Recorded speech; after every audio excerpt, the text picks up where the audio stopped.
अगर आप भी चाहते हैं बिट्टू मलंगिया इंटरटेनमेंट का ऑडियो वीडियो सबसे पहले आप तक पहुंचे, तो लाल बटन को दबाकर चैनल को सब्सक्राइब करें और बेल आइकन दबाना ना भूलें।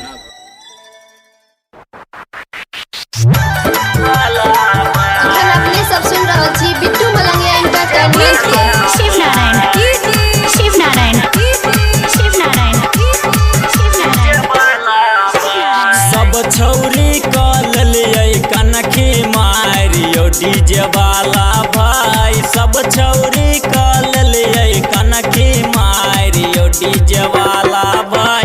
सब छौरिया कल लिये कनखी मारियो डीजे वाला भाई, यो डीजे वाला भाई।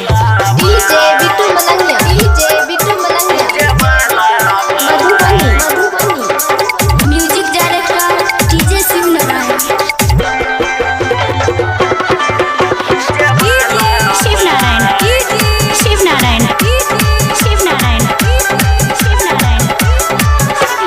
घूमच कही लालच कमरिया हिलालच कमरिया हिलालच कमरिया नाचे मगर दौड़ाए हे यो नाचे मगर दौड़ाए यो डीजे वाला भाई। सब छौरी कल ले कनखी मार यो डीजे वाला भाई। सब छौरी कल ले कनखी मार यो डीजे वाला भाई, यो डीजे वाला भाई। अपने सब सुन रहा छी बिट्टू मलंगिया इंटरटेनमेंट के